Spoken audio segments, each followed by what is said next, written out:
My guest today is one of the world's best guitarists who we're lucky to have for a second time on the show. I'd like to welcome back the legendary Joe Satriani. Hi, Roy. How's it going today? Good. You know what? We spoke recently about back in July when the Shockwave album was coming out. Oh, so that's right, yeah. It really hasn't been too long, which is great. How's everything been? How's been your New Year so far? It's all been really just fantastic. We had a great tour. I guess since the last time we spoke, we spent about 9 weeks in Europe. Then we took, I took a break. The other guys are still on tour, Aristocrats, and I just saw Mike playing with Brendan Small here last week in the city. So I've been doing nothing. I'm the lazy one. Although I swear it's more work when you're at home. So I've just been working on other music and trying to keep all the gear together and getting ready for the tour. So I'm really happy that we're kind of focused on getting the second part of the Shockwave tour together. We start in about 3 weeks, I guess. Yeah, I want to ask you about that. NAMM is going on in California. Are you there? Do you go to that event every year? I try to skip it. That's great. Many years ago, I used to love going. It was great. There's something really fantastic about it when you're completely unknown and you're just a punter, walking around. It's really like the biggest candy store for, a musician. But then once, you've got professional responsibilities, it's like a convention where you're a player, and it's just unbelievable the amount of eyeballs and faces that you have to deal with within a very short period of time. So, a lot of artists, they get burnt out after a while. They do it for a good number of years, and then all of a sudden, like me, they go, you know what, I'm not going. I can't take it. So every once in a while, if we've got some really unusual new product coming out that I've helped design with one of the companies I work with, I'll do the right thing and go down there and let people know what it is and right. and to explain it and to endorse it. But this year was pretty mellow. With me and Marshall, we're still in the design phase of a combo, so that's kind of like next year. The Ibanez company is just putting out a different color guitar that I've been using for the last 3 or 4 years, so it didn't really need me to come down and say, hey, look, it's black now, Right. And then I also trade off with guys that are my close friends. Like with Ibanez this year, Steve Vai is putting out a guitar to coincide with the anniversary of Passion and Warfare. So it was a good time for me to stay home and for him to go. So this year he's got to work. Right. Is that 25 years for Passion Warfare? Is that about right? I think it is, right? 1990. Yeah. Oh, my God. Yeah, kind of a year late, but okay. That's wild. You know what? Before we get on the tour and all that stuff, there's one other thing I wanted to ask you about, which I noticed. I was, the Grammy nominations came out recently, and I was doing, doing research on who's nominated, and I was looking for the rock instrumental category, and I noticed that it was discontinued. Yes, it has been for quite a few years, yeah. Yeah, I lost track of that. And so I was looking, I saw that you've been nominated for in that category something like, was it 14 or 15 times or something crazy? Yeah. Very fortunate that they paid attention to me so often. And 15 nominations. And the categories, I think there were 2. I think there was pop instrumental for a while there. A couple of songs like Always and Surfing wound up getting nominated multiple times for different versions. And then rock instrumental, and then best instrumental performance. Actually, there was maybe 3 or 4 categories. But yeah, they've been changing, I think, because, well, it's geared towards television, as right. you know. It's the awards are geared towards the presentation of the show itself. And obviously, instrumental guitar rock has shrunk, as a genre. So it's not like they've got, 50 artists that have all put out great records in the same genre, And then I suppose in the last 10 years, I know that there was confusion going on because you'd have let's say an artist, let's say like Steve Vai, who's got a string of instrumental records, and he would be competing with, let's say, the Chemical Brothers, or let's say a rock band that has one instrumental, on their record. And that would be the band that wins, right, all the time. Exactly. Yes, it always like would happen that way, and everyone would be so confused, and Naris would get all this, bad vibes for most of their members. I think it was explained to me once that they have like upwards of 20,000 members, but only about 4,000 vote or less. And I remember I joined for like 1 year, and when I saw the amount of material that they send you to try to understand like how many records you're supposed to listen to and vote on, I realized it's impossible for people to make an informed decision. No musician has time in their life to listen to every artist. I mean, then you'd have no time to write any music. So. Right. So it's just like, okay, I'll just forget about it. So, yeah, they always have had that problem where categories don't make any sense, and they don't know where to put some bands and stuff over the years. Yeah. So it's a hard thing to do. I mean, on the one hand, it's a cool thing. Anytime artists get recognized, it's great. On the other hand, I think they realize that you really can't rate one person's art against the other, but they have to say, hey, well, that's the way it is, So what are you going to do about it? Still, people do like to celebrate what they think is something that has captured the the zeitgeist, whatever, the sound of the moment, and so sometimes it's good, sometimes somebody wins that you go, that person should have won, and then other times it's Milli Vanilli, and you go, here we go again. So, right. Well, let's jump onto the tour story. It's being billed as Surfing the Shockwave, right? Like a 30-year retrospective, a look at all the old albums in the catalog. And from what I understand, you're playing some songs maybe you haven't played before this time around. Well, we certainly are. We actually, we're dipping back even further, one record earlier, because we are playing the title track to Not of This Earth, which is the first full-length record that I put out on Relativity. But I think Surfing the Shockwave sounded better, and that's why my agent and manager decided we should just call it that.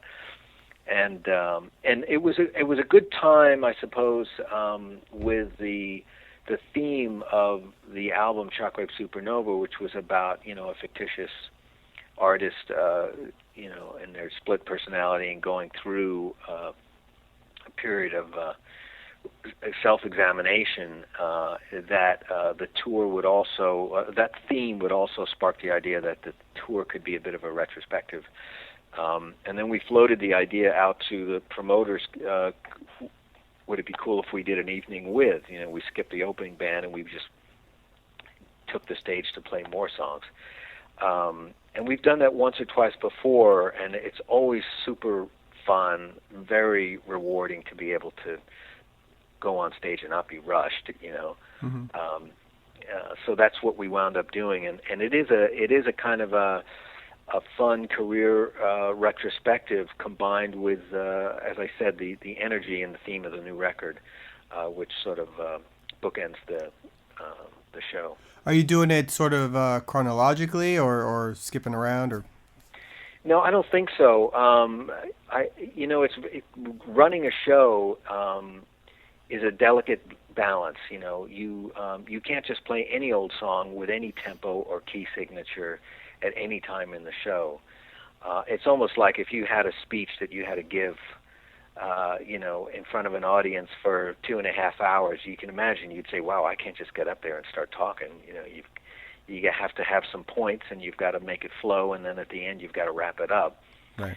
And to make people feel satisfied that it was worth sitting there watching you. So we always start the tour with this fantastic enthusiasm about all the stuff we can do, and then after about a week we go, oh wow, that was great, and oh wow, that didn't work at all, And so songs are arranged mainly so that the flow of the concert can be very interesting, that it has ups and downs, ebbs and flows, that from my perspective, that emotionally I'm telling different kinds of stories. So it's not all just fun songs like, Summer Song and stuff like that, but it's also deep songs that take reflection and quieter moments with bombastic moments. I'm always very keen to shine the light on the other members and show the audience what they're so unique for doing and for bringing to the concert. So I'd like to have either straight out solo sections or parts where their solo abilities are integrated into the show. So that also has to be planned out very well, so it doesn't seem like it's just popping up out of nowhere. Yeah, it's you can't just go out there and play every song. Right. And after 15 albums, studio albums, there's just so many songs, and so you can only do about 22 or so, or 24 in an evening with performance. On the average, a song is about 5 minutes when you factor in the count in and a few moments of downtime in between songs. It's about 5 minutes a song. So when you do the math, you realize that most of your catalog has got to be left unplayed. So you really do have to pick and choose very carefully so that the evening is memorable. So how do you go back and say, okay, I know I got to play, let's say, these 12, right? The standard ones that everybody wants to see, and I got, let's say, another 12 I can choose out of 100. I got to choose 12. How do you go back now and say, did you go album through album and just start listening and forget about certain tracks and remember, oh yeah, that one was great, I haven't played that in 10 years? Well, it's interesting. Part of what you say is actually entertained and thrown into the mix. It's actually a combination of some normal ways of collaborating with people. In other words, you throw it out to the guys in the band. Anybody, have a song they want to play? Or is there a song in the set that is just like really pissing you off, And it's interesting. Everyone has their different point of view. A drummer will say, I always thought this song was great because of the drums. Or, sometimes if they're in the mood of thinking like the sound guy or the lighting guy, they might think, wow, this would be really dramatic as a presentation. And then on that note, I take, cues from my lighting designer, who will say, man, I remember, 4 tours ago we did this song. It was such a powerful moment, because, the lighting guys are in the audience as well as the sound. But, they're in the audience. They know exactly how the audience feels. If people start talking amongst themselves, they hear it, right? Mm-hmm. We don't, we're heads are down. We're jamming on stage. Sometimes we don't really know how pieces are going over. Even the merchandise guy will tell you, like, wow, whatever you're playing during this part of the show, nobody comes out of the theater, to walk to the merchandise desk, And these were all indications about what's been going over in the past. I think I mentioned it to you probably about 6 months ago that it is true that there's going to be a large percentage of the audience, maybe more than half, that have never seen you before and will probably never see you again. It's the only time, it's that moment where they say, I never saw that guy, and I remember that record, and I always liked it. I'm going to go buy a ticket, see what it's all about. Right. And so if you don't play that most, popular piece of music, then you've kind of turned off this huge portion of the audience that night. So I've never been a fan of going out on tour and playing just the third record or something like that, 'cause right.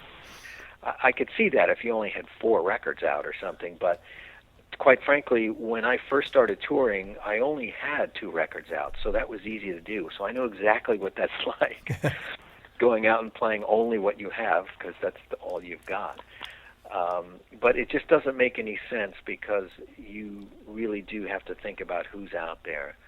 And I think the people who've seen you 12 times, they're always going to bitch about, that song again. But if you go to Spotify or iTunes or any other, digital music service that keeps an up-to-date record of what people actually listen to and like, it's a pretty good indication about at least a handful of pieces that you should not ignore. It doesn't mean you have to play them verbatim.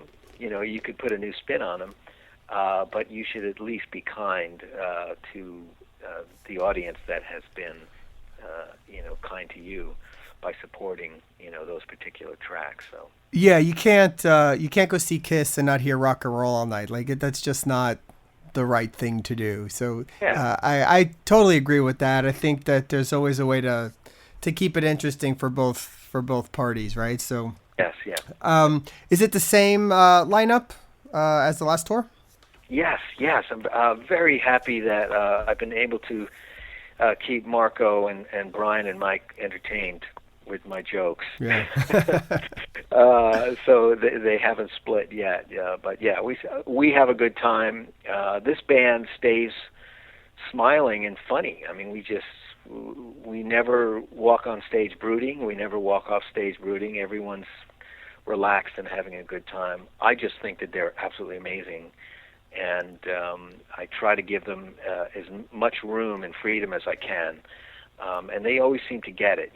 They know just how far out to take things before they get a little sketchy. But it has kept things fresh. And then also, we do this thing, as I said before, where we'll go out for maybe 8 or 9 weeks, and then we don't see each other for 2 or 3 months, and then they're off playing with their other bands. And I think that keeps things fresh for all of us as well. Yeah, I mean, they are in so many bands. They're so busy, those guys, all the time. It's amazing. Yeah. Are you writing already as you sort of prepare for the tour and throughout the next tour? You're going to be working on a new album right away? I think, I started to focus more on some Chickenfoot stuff once the break started. And it's still, technically it's really early in that sort of phase of touring for me. I mean, we usually do, we put out a record and then there's maybe 2.5 years before another record comes out. So I generally don't think about instrumental music or preparing for another record until at least another year, goes by of touring. So I generally like to look somewhere else and do something different. So I've been concentrating on the Crystal Planet animated TV show and working on some stray Chickenfoot stuff that Sam and I were working on here and there, over the last 6-7 months. Yeah, I remember over the last year there was some stuff in the news that there wasn't going to be or there was going to be, and it sort of went back and forth. So that is in the works? Yeah, I'm still completely confused, like most people in the audience, about that. But, I think it's pretty clear that, on the positive note, Chad is still playing drums. He's still in the Chili Peppers, and they're finishing up an album and going out on tour. So that's all actually positive news, just in Chad's world. And Sam has been extremely busy. He's got a radio show and a TV show, and he and Mike together in the Circle, along with Jason and Vic, are continuing to do shows. They just have a very light touring schedule. But it kind of makes sense because Sam's got a lot of stuff on his plate. But somewhere in there, I just kept writing songs and sending demos to Sam. So there were 1 or 2 that I think he just, for some reason, decided they made sense to him and what was going on in his life. And, he has the burden of having to come up with the lyrics. So sometimes we have to wait until he gets inspired. So there is a track that's about 99% finished, and there's another one that's pretty close to it as well. How they're ever going to be released, I have no idea. But, we're talking. We're working on recordings. That's great news. You mentioned the animated show. So what's the story with that? Okay, so a good friend of mine, Ned Evatt, pretty well known for being a fretless guitar wizard, he created a video for the Unstoppable tour, and it was based on the characters from my 2013 art book. And once that got done and we started showing it every night, we both started to think, wow, this thing feels inspiring to us. Like, wouldn't it be great if it was a comic book or an animated TV show? And like 2 kids with total enthusiasm and no experience, we just went right into it, and we started writing a story generating scripts, and he started doing voices, and he learned computer animation, and we basically started making these huge demos that we show. One of the demos we show at the beginning of this concert of the Shockwave tour, and it's sort of we were kind of breaking the ice with the audience, getting them to try to understand this complex, epic story called Crystal Planet. And it is a sort of noir, sci-fi, adventure animation show. And in the past 6 months, Brendan Small from Metalocalypse has joined the team as a producer and writer. So now it's the three of us, and we're coming close to making some great connections down in Hollywood to get this thing going finally. So there was a good year there where we were convinced we were just going to do it ourselves and start to stream it from our site. But we were encouraged by some early meetings that we should hold off and see if we could get Netflix, Hulu, or somebody like that involved in sponsoring the show. So we're taking that path now for the next couple of months, and it's great. Working with Brendan's great. I've known Brendan for quite a long time, and he's an incredible talent on so many levels, so it's pretty exciting. That is really cool. Look forward to seeing that. I hope that happens. Yeah, thank you. Very cool. So, well, great, man. Good catching up with you. That's awesome. I look forward to the tour. I think you guys are heading my way mid-March, so I'll definitely be there to check it out and hopefully say hi. All right, great. Thank you. All right, man. Thank you. Bye-bye. Bye. Thanks to Joe for the interview. You can catch Joe on tour from February through April. For more information and upcoming interviews, please check theprogreport.com. Follow us on Facebook, on Twitter @theprogreport, or download the podcast on iTunes. Thanks.